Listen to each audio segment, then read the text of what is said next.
ये जो निकलता है ना भोगोगे, ये अकाट्य होता है। क्योंकि किसी का भी हृदय, मान लो किसी भी जीव जंतु को आप कष्ट दें और उसका हृदय आह भर जाए, तो वो आह वज्र की लीक है, तुम्हें भोगना पड़ेगा। वो आह किसी की ना लेना जिंदगी। कोई ऐसा कोई आह भर करके कह दिया तुम समर्थ हो, हम तो कुछ कर नहीं सकते, वो अंदर से दुखी, फिर तुम्हारी सामर्थ्य काम नहीं करेगी, मिट्टी में मिला देगी। ऐसा नहीं कि आप जो कर रहे हैं कोई देख नहीं रहा, कोई हिसाब किताब नहीं, जो कर रहे हैं अवश्य में भोक्तव्यम। बहुत सावधान। जीव स्वयं नित्य निरंतर कर्मों के जाल को रच रहा है और अपने आप को बांध रहा है। आपको मुक्त होना है, बंधना नहीं है। जीव का जन्म कर्मों के अनुबंध से होता है, कर्मों के बंधन से होता है, और उसको अपना ऋण चुकाना होता है। कर्मानुबंध ये बहुत सूक्ष्म विषय है। जैसे आप जिस परिवार में जन्म लिए हैं, तो उस परिवार के लोगों से आपका ऋण है, इसलिए उसी परिवार में आप आए हैं। और ऋणानुबंध, उसको बिना चुकाए या बिना वसूल किए आप वहां से जाएंगे नहीं। आपको लेना है तो वसूल करना है, और देना है तो चुकाना है। ये पूर्व के जन्मों से निश्चित किया गया है। जैसे किसी के यहां पुत्र हुआ, जन्म से ही पैसा खर्चा शुरू हुआ, जो बड़ा हुआ तो उद्दंडता के द्वारा मार पूरे परिवार को क्लेश पर क्लेश देता चला जा रहा है। ये तुम्हारे कर्म का फल है। या ऐसे शक्तिहीन बुद्धिहीन ऐसे पागल पूरे जीवन सेवा करो, तुमसे अपना हिसाब चुकाने के लिए वो आया है।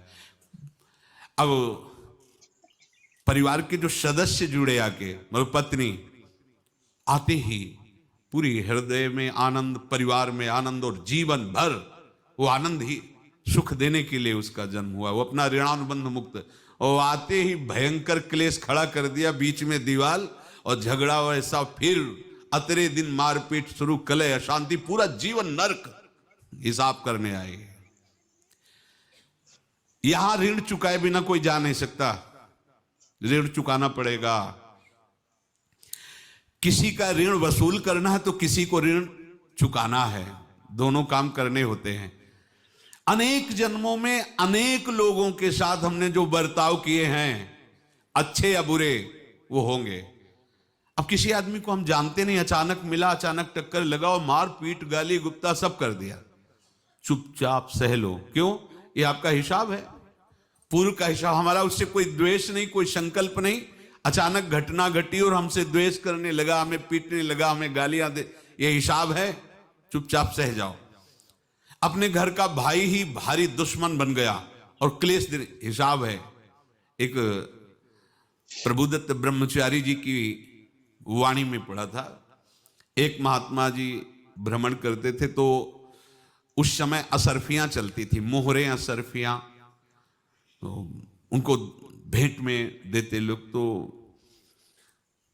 या तो ठाकुर सेवा में लगे तत्काल, या संत सेवा में तत्काल लगे, उसका संग्रह करके डोलना ये ठीक नहीं है। बैरागी के लिए सिद्धांत में ये ठीक नहीं है।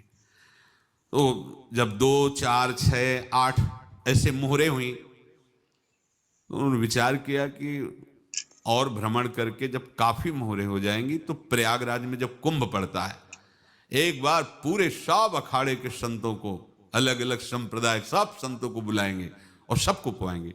अब साधु है तो यही विचार करेगा, और क्या विचार करेगा।